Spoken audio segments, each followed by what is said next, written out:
Onye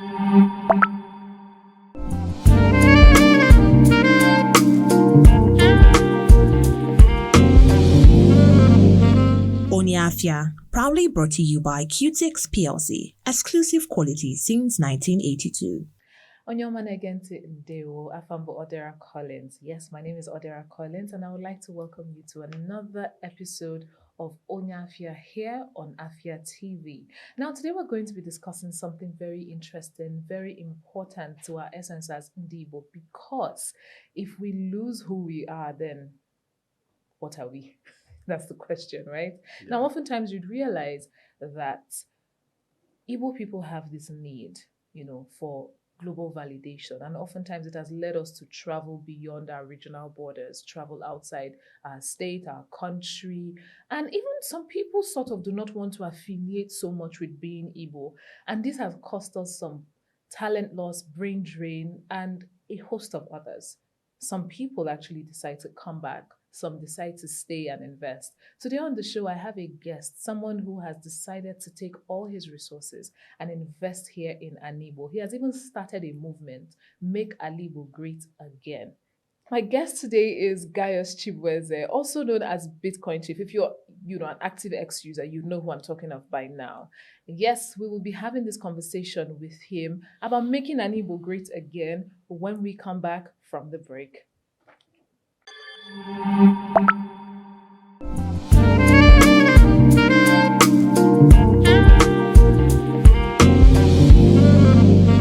Onye Afia, proudly brought to you by Qtix PLC, exclusive quality since 1982. Welcome back. This is Onye Afia on Afia TV, and we are getting right into the conversation. Yes, we're discussing ways to make Alaigbo great again. Good afternoon. Yeah, sure. How are you? Awesome. I feel good. Please don't attack me, but help us. What's the title? Akoma Nedozi Obodo. Akoma Nedozi Obodo. But some people called it Akoma Jiego. I decided that the focus should not be on money. The focus should be on a better Alaigbo. Alaigbo. I went back and I told them they have to change the title to Akoma Nedozi Obodo. There's something I love about Igbo titles. There's this settling, exactly. Like when someone tells you their title, it settles you. Like, yes. Yes. Okay, now let's delve right into. You started. Is it MAIGA or MAIGA. Is it MAIGA? MAIGA. Oh, MAIGA. First of all, are you a Trump fan? Yeah. So, I've been a reader of Trump's books for a couple of years before he even became the president. Okay. So I believe in some of his economic policies. In some of it, not all? Yes, some of it. Okay. And also as someone who lived in America for some years now, I also think... but the MAIGA for Make Alaigbo Great Again is different from MAGA. No, of course, but it looks like he was inspired, so that's why we asked. So now, what does it really mean, and why did you come up with the agenda?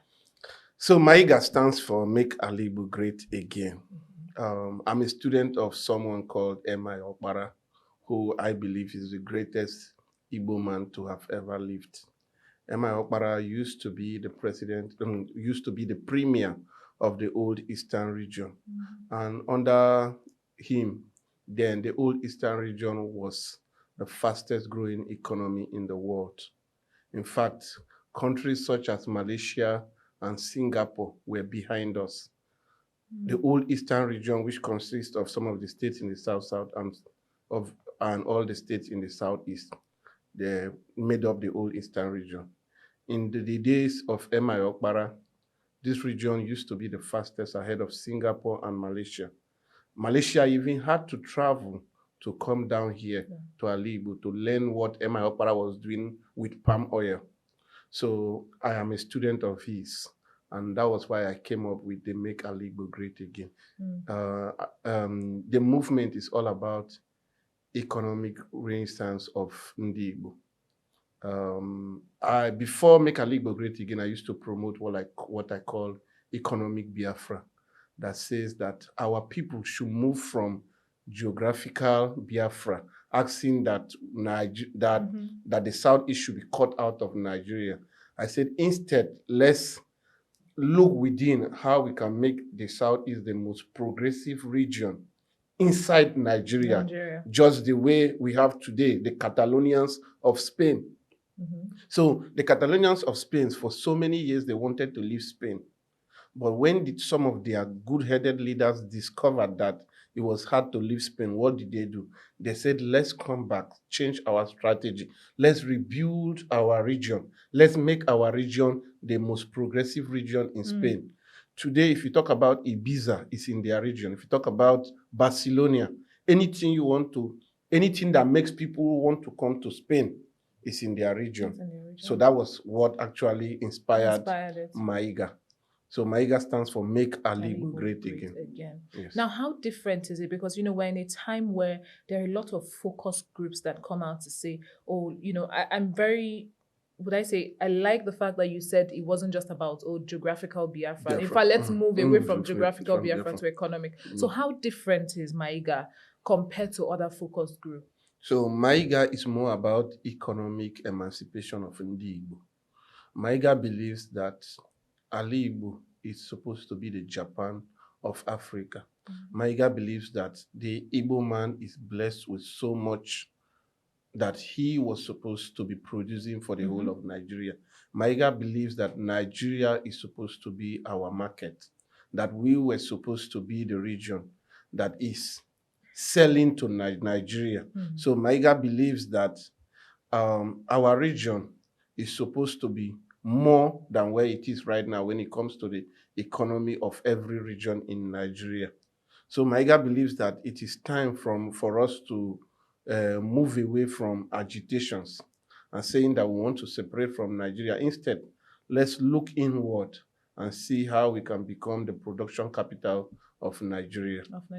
Yes. All right. Now, if this is how many years you've been investing back home? Yeah, this is 11 years. 11 I founded years. my first company called Voice of the East 11 years ago. 11 years ago. Now, if we were to say, if you were to give, if you're just to tell us about how that experience has been, what would you say it has been like? It's been a bittersweet experience. I'm not here to sugarcoat it. It's been a bittersweet experience.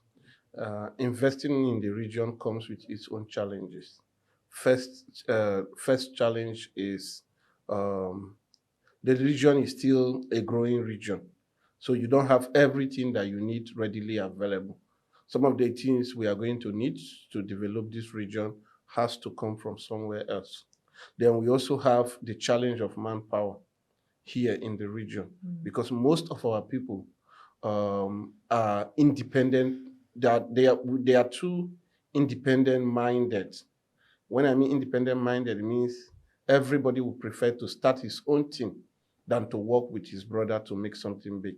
So there's been some challenges too, but there have also been opportunities. Some of our people too are amazing.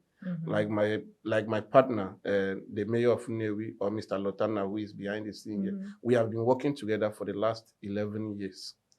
You understand? Yeah. So some of our people too are open-minded. They want to join. They believe that together we achieve more. So this has been one of those gains that I can say that we have in the region. But it's not really been a smooth sell. We still have some people in the region that are not straightforward. We still have some people in the region that are also not open to new innovations. I was talking to some persons that visited my office today, and I was telling them, I said, one of the reasons why when I see young people come to me and they want me to sponsor this, support this, one of the reasons why it seems I am always supporting them is because if I don't, who will? Some of these old people or people with old ideas in the region, when you come talk about them, when you come to them to tell them about Enugu Fashion Week, Southeast Fashion Week, they are thinking, what is Southeast Fashion Week? Bro, so you understand? So they think in such an archaic way. So we need more young, successful people who understand how some of these things are done, who understand that Facebook as a company generated more revenue in 2024 than Nigeria as a country generated. So we need people who believe in the knowledge economy, who believe in the digital economy. So this is like some of those challenges and opportunities I have seen in the region. In the region. Yes. Now let's take it away from, a bit about the people and now to the government, because of course you've done a lot of investments. You've invested in, agriculture, yeah. media, Tech. You've also invested in people, People, yeah, entertainment, exactly. So of course you have investor experience in those I've seen it all. in those areas, right? How would you say your interactions in the state has been so far with the government, not just at Enugu, but other places where you've put your money in the southeast? So far not too bad. Yeah, Okay. but I would like, I'm here to spill it all. It's been bittersweet. Okay. My experience has also been bittersweet. Mm. There's a couple of this crap mentality I see when people don't see things from the lens of let's grow together. People see things from the lens of competition. He feels he wants to do better than me. He feels he's the one. Some of them call it, there's a particular name that they call it. So we have not, as a company, I feel we've not really gotten as much support as we would expect to get. From the government? Or yes, from the government. Okay. I feel we've not really got enough support as we're supposed to get. I'll give you an example. We have built the biggest fenced livestock farm in the whole of Southeast here in Enugu State. But will you believe that we've not had any proper one-on-one meeting with the government, calling us to see that we heard that you did this, we've seen it online, and this is located here in the state. I've always said something: an indigene will invest faster than a foreign investor. Why? An indigene is investing with a sentimental mindset that this is my state. So if I go outside there and I make money, the first place I should think about investing is in my homeland. So an indigene would invest that this is my homeland. So you don't necessarily need to do too much to convince an indigene to put his money in the region. But sometimes we see strangers come here and they are giving red carpet reception. But myself, as an indigene that has done so much in the state, I don't see that red carpet reception. I have to call. Some people would even want me to lick their ass for them to even recognize that, oh, this person is an indigene doing this in the state. So that is just one of it. Now, also, there's something I see in other places where when people are investing in a particular region, what the government does is invite them to the table and ask, what do you need? How can we support you to do more? You're creating jobs. In 2024 alone, I created over 400 or 500 jobs in this state. I was constructing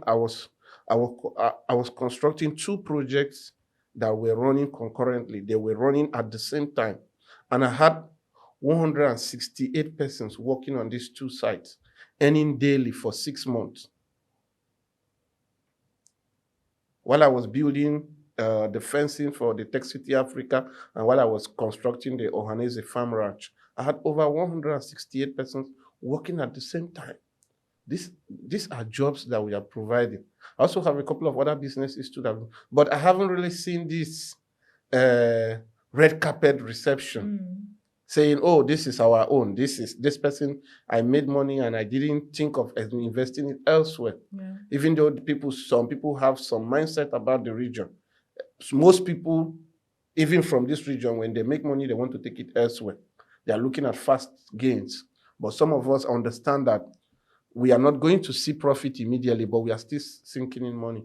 So, I mean, it's not been the best, but I mean, I can't complain. That's why I'm an entrepreneur. You've actually spent a lot, right?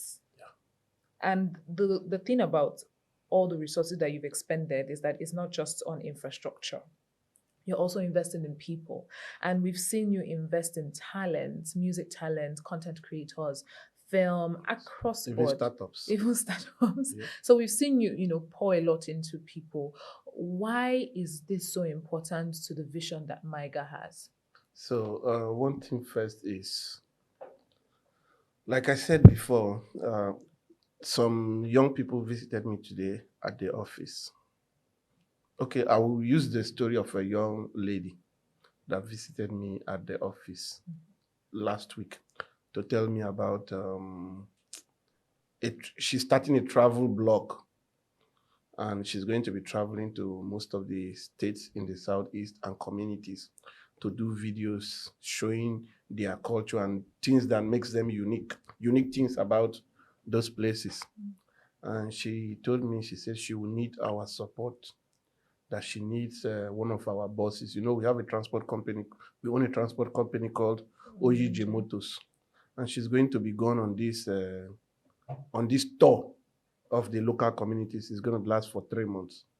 And she told me, she said she wants us to take care of her transportation by providing one of our buses for her to use for these tours. And I asked her, how many followers do you have on your YouTube? She has less than 100 subscribers on her YouTube. How many on Instagram? Less than 10,000 and all this. But I told her, I said, this is hard, but I'm going to do it for you. The reason why I'm going to do it for you is because I was once in your shoes as someone with an idea. And another reason is because if I don't do it for you, nobody else out there is going to do it for you. You can't go to some of the transport companies owned by some of our older brothers and tell them that you want to go on a tour of the communities. They should take one of their buses off the road and give it to you to do a tour of all the communities that you want to produce content showcasing the culture and beauty of those places and put on YouTube. They will ask you, they will not understand it. So I told her, I said, the reason why I want to do it for you is because no other person out there is going to do it for you. So it's because I understand that as a young person, sometimes some of these great things that we have seen. Today we know about Mr. Beast becoming one of the biggest YouTubers. We know about Wodemaya, one of the biggest YouTubers. We know about one Stephen Dukwe. We know about a whole lot of people that have become so famous from YouTube. You could become one of those persons tomorrow. So I'm going to take a risk on you. So one of the reasons why I do all these things I do, why I invest in startups in the region, why I support content creators. There are some content creators that I send iPhones to. I tell them, I like your content. What is the challenge? I DM them. I said, I've been following your page. I like your content. What are some of the challenges that you're having? How can I support you? Some of them will say, I wish I had a better phone. I will tell them, okay, I will send you an iPhone 14. And I do that. My manager is here. We have given out over 4 iPhones to content creators. You understand? Some of them, we give them free publicity on our platform. We charge 150,000 naira to post other people on our page. We tell them, you don't have to pay. Come for interviews and we post them, we promote them, even using my own personal platforms. Last year alone, we spent over 200 million naira supporting Southeast-related events. We were the lead sponsors in the Igbo Fest that happened in 2014 in Rivers State, in Lagos State, in Abuja, and in the Southeast here. So we do all this not because we have too much money, but because we understand that these are young people with ideas. And sometimes if we don't do them, nobody out there might actually understand and see the reason to do it. So for me, it goes beyond just making money. It's all about giving other younger people platform. A couple of startups I've invested here in the Southeast, I didn't make any money. Some of them, I cut them check of $100,000, some of them $50,000. And they will come back and tell me story. They said, we've tried the business and it didn't work. I'll say, well, at least you've known one thing that won't work. Yeah, I am going to be losing money, but at least you have given a shot at your own dream and your goal. We never knew which one is going to be as big as Facebook or Airbnb and the rest. So some of this investment I make is not because I don't understand the risk involved. It's not because I don't understand that things might not go as they had put in the business plan. But some of it is just to give people a shot at their own dream. Let them try it and see. You understand? So for me, I feel fulfilled when I'm able to support other people to push their own dreams. So I think that's why where I derive the fulfillment. You know, this sort of explains when you said that it's a bittersweet experience, right? But I mean, it takes resilience to do what you're doing. Of course, it takes a lot of resilience because I mean, money is going in. But we'll continue the conversation. So we need to go on a short break. When we come back, we will get back into it. Welcome back to Onye Afia on Afia TV. We are discussing the agenda to make Alaigbo great again. And doing that with me is Gaius Chibueze, also known as Bitcoin Chief. Now let's take it back to the young people. I mean, I'm sure you've interacted with a lot of them. And, you know, previously on the show, we've discussed talent retention in Alaigbo. Why is it that we have young people who are just wanting to leave? In your opinion, do you think that young Igbo people, or generally young people who also, because there are people who are from outside who were born here, do you think they are willing to stay? And if they're not willing to stay, what do you think in your experience is stopping them? Yeah, first of all, most of the infrastructure for today's young people's growth is not here in the Southeast. We don't have to deceive ourselves. I have to be real. Sometimes when I see people who want to move, I even support them to move. Because one thing about life is you have a productive years of your life, 25 to 40. And one thing is, if you don't put those productive years to use, you're going to end up like some of our parents that have lived here and their dreams and everything died. So one of the reasons why young people move is because, first of all, they seek better opportunities elsewhere. Secondly, also, they also want to go experience elsewhere. They want to go gather this experience elsewhere and bring it back here. I wouldn't be who I was today if I had not left to the UK in 2015. I had to go to the UK. From the UK, I fought my way to the US. I wouldn't be investing everything I'm investing today if I didn't become who I become. So one of the quotes I always say is, one of the first ways to help the poor is by not becoming one of them. One of the ways also not to become like every other struggling youth in the Southeast is by leaving. So most of our young people have gone out of the Southeast, gone out of Nigeria, and they become successful and they come build here today. Our company today employs over 20-something persons, full-time staffs. Pay them well. If we had not really left the region to go succeed, we can't do that. But where it becomes not too good is if people are doing very well here and they are solving a local problem here and then they want to move elsewhere just because they just want to move. But I mean, if people are going to migrate to go learn something new to bring here, to go make more money to bring here, the infrastructure here is still growing. We don't have the best infrastructure. I started building something I call Tech City Africa, the first living estate where only tech people are going to live and work. One of the reasons I started building it is because of young people today are looking at aesthetics. They want somewhere that is aesthetically pleasing, camera worthy, and all those kind of things. So I want to build a city for them. I've traveled to some of these countries I've seen. They have some of these places in Lagos, Abuja, and all those places. So I told myself, I have to build this. And when I build something like this, I'm going to retain a couple of talents here. Because today, most people are working remotely. I'm spending 50% of my time now in the Southeast here. I'm spending for the other 50 in the US. And guess what? I still make the same amount of money I would make if I was in the US. Why? Because I have built the skill in my business and I can operate it from anywhere. So I live here in my house in Enugu that is as beautiful, even more beautiful than my house in Miami.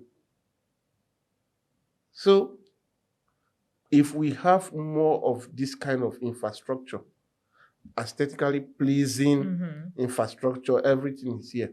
Most of our young people today, they work remotely. My software engineer, Casey, he has worked with me for 4 years. He lives somewhere here at Oji River. And he works with my company. He earns $1,000 a month. How many companies in the Southeast are going to pay him $1,000 a month? But this is what he earns. So he lives here and he earns here and he's operating from here. So more young people can work remotely if the opportunities are there. And this is why I'm very grateful for the opportunity tech is giving young people today. So you can actually live in Enugu today and become a data analyst, working for companies in the United States, India, and the UK, and all these other places. This is the model the Indians use.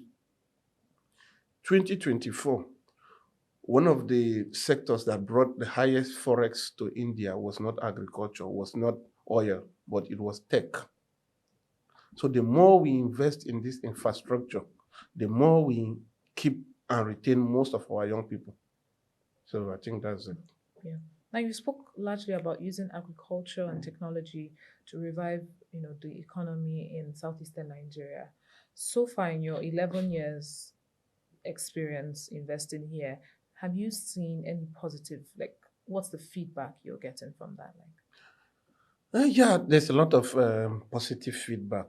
One of it is as a result of us investing here, which is my company, Eastside Ventures, more successful Igbo people outside, especially some of my friends in the US, they have said, we like what you're doing. How can we also do same? So it has influenced a lot of successful young entrepreneurs of Igbo origin to start thinking. I have a lady right now in Abia State. She's currently constructing a 1,000 bed capacity poultry farm in Abia State just because she saw what I did in Enugu State with Ohaneze Farms. That farm will have the capacity to employ at least 10 people full time. So the motivation alone, the inspiration it gives to other people first, because for every business you create here in the Southeast, you're creating a job opportunity for someone. So this has been some of the positive. Also, the more we invest in the region, especially in agriculture, the more we are able to feed ourselves. Today, the Southeast doesn't even feed itself. 80% of the food we consume in the Southeast is either from the north, other places in Nigeria, or imported from the diaspora. That Nigeria still imports palm oil from Malaysia. Remember, when we started this conversation, I told you Malaysia came down here to learn, came to the Southeast during the days of MAIGA. They came down here to learn what we were doing with palm oil. But for the fact that Nigeria imports over 50% of its palm oil consumption from Malaysia today is a shameful thing when we have arable lands that will never be occupied in the next 50 to 20 years. So more people need to invest in agriculture. The region should be able to feed itself. Abakaliki is supposed to be feeding the whole of Southeast with rice, but there is not enough capacity. Today, people still import local rice from other regions. So investing in agriculture, investing in tech, one thing it does is that it first helps us to solve local problems. Local problem of hunger and importation, we solve that. Also with tech too, I've seen a couple of startups here based here in this Enugu that are building, what do they call them? Delivery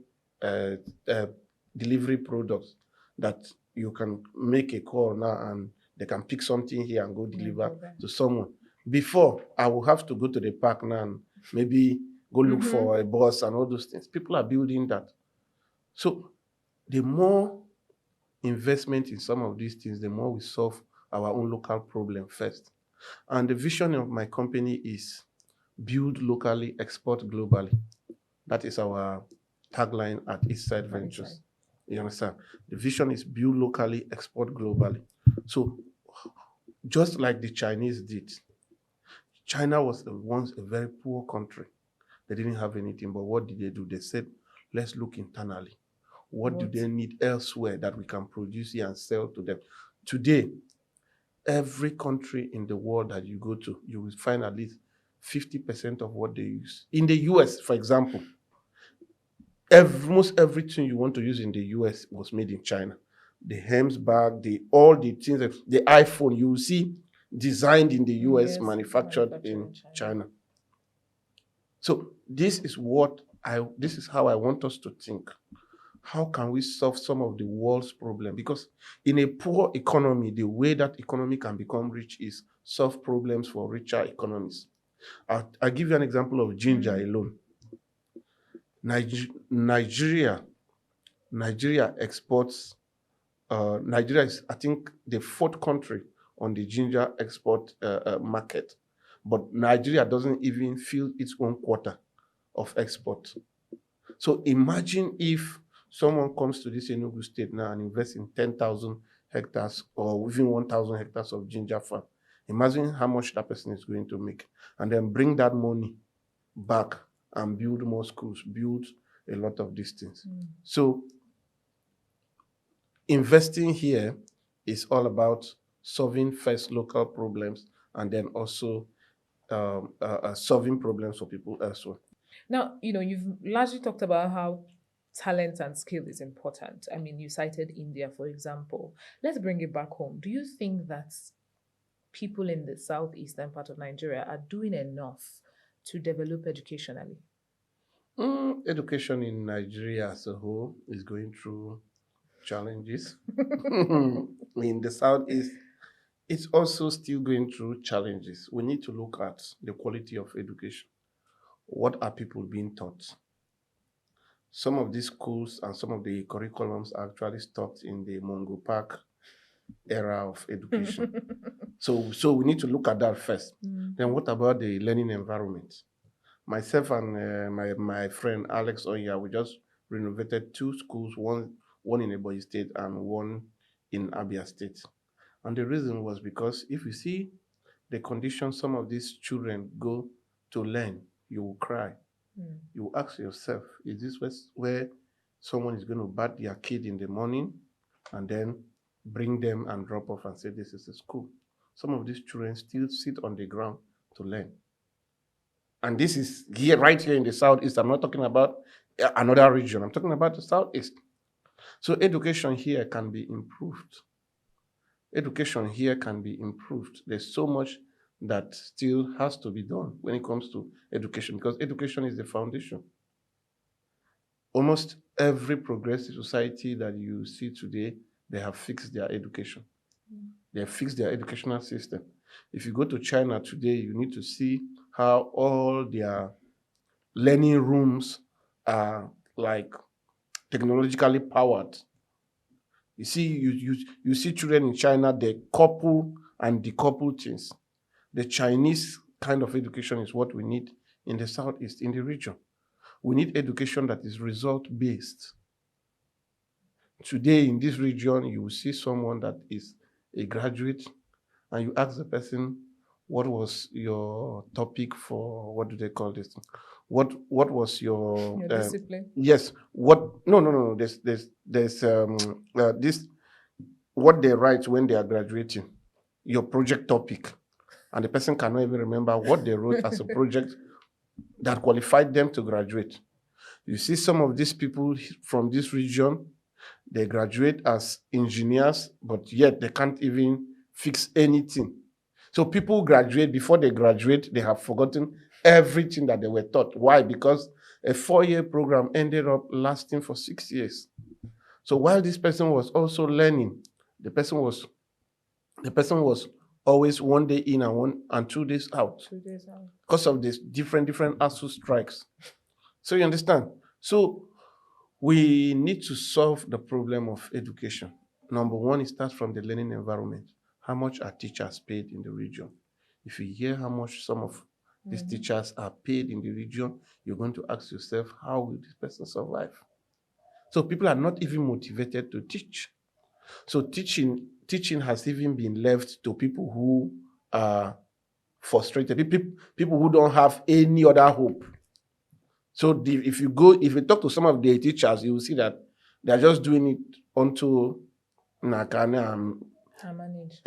You understand? So they're just like, they're frustrated. They don't have any other hope. And they will pass the pessimism and everything to these children. You understand? So they just teach, they complain. They are just complaining. You see, it reflects in the quality of graduates that we graduate from Nigeria and this part of the world. So the standard is very low that sometimes if you see they rank some of the best universities and you look at their graduates and you tell yourself this one. But our people are born smart. Our people have actually tried, because some of our graduates who went extra miles to learn to become who they have become, they understand that the school cannot give them what they need to survive in today's world. So what they do is leverage on the internet to learn more about what they are supposed to be learning in school. And when you see these kind of people, when they come out, those are some of them that you see become some of the best doctors in the United States. So you understand? So even though the educational system is it's almost on the floor, but we still graduate some of the best people. Why? Because those people went a step further than what they were taught in class.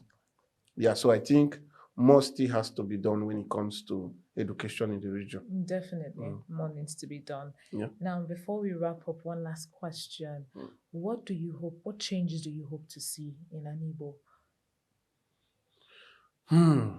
So, for me, one of the changes I want to see in the region in the next 5, 10, 20, 50, 100 years is a mindset change, where our people are not stopped in the buying and selling mindset.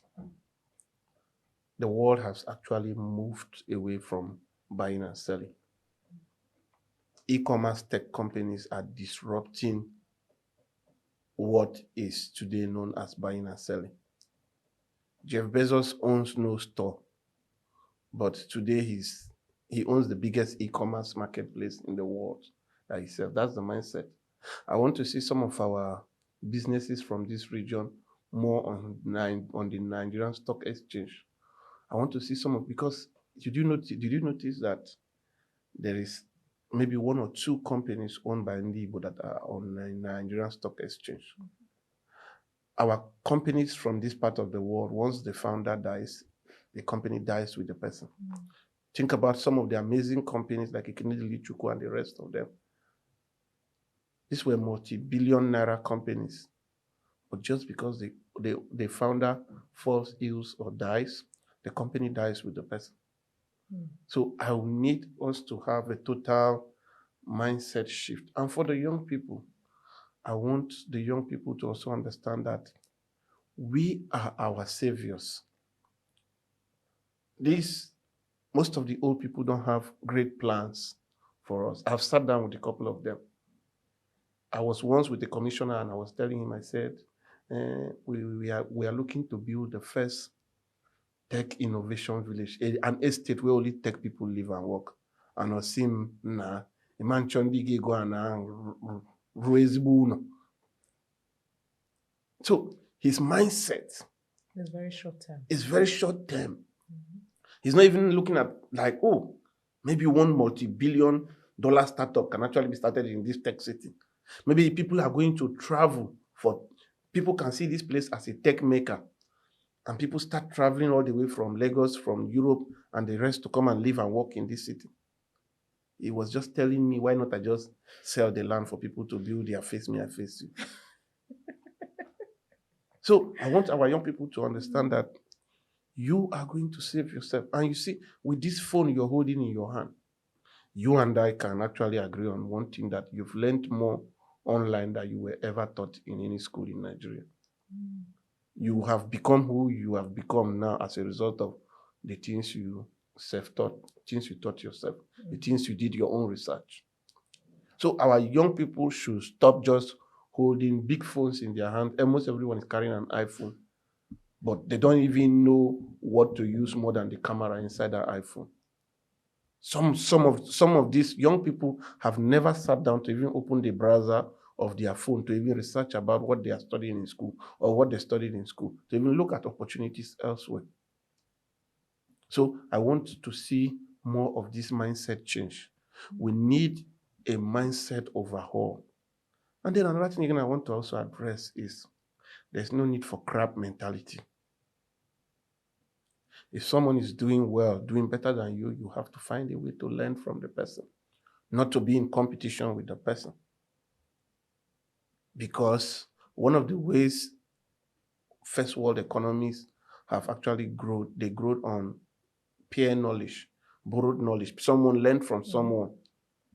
You understand? In this part of the world, people kill their Messiah. Yeah? In this part of the world, most times people kill their Messiah. If once you don't think like the heart, once you don't think like every other person, they come against you. It becomes a problem. They just want you to think the way everybody is thinking. So we must accommodate contrary opinions, because the world is what it is today as a result of when Owilo and Wilbur Wright, the brothers who started airplane, when they came up and they said one day they were going to make a machine that is going to fly people on the air. Some people doubted, but some people also said it might be possible. And they gave them a chance and gave them everything they needed to make it happen.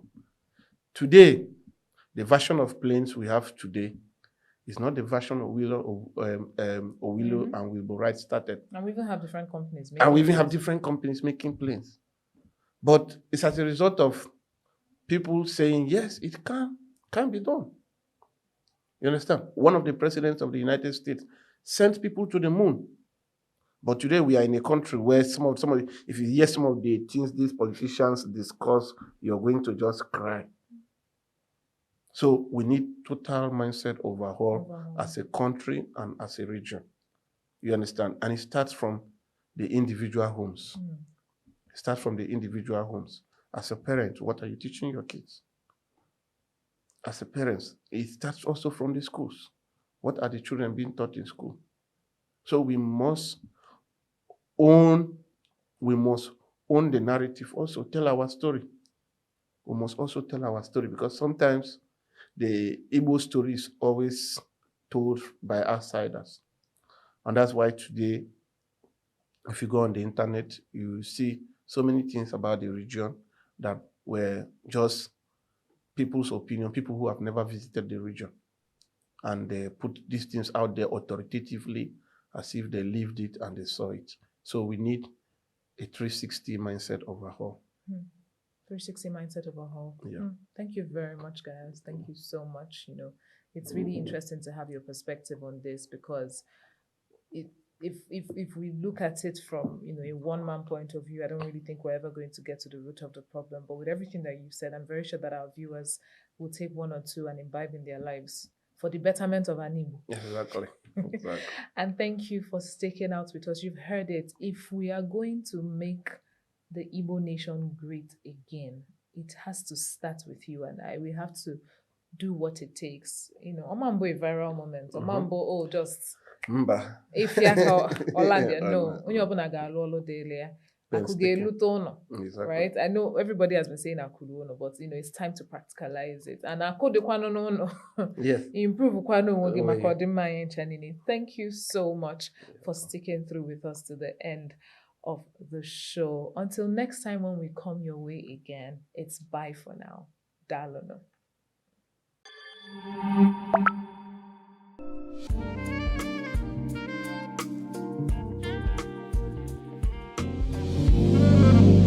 Onye Afia, proudly brought to you by Qtix PLC, exclusive quality since 1982.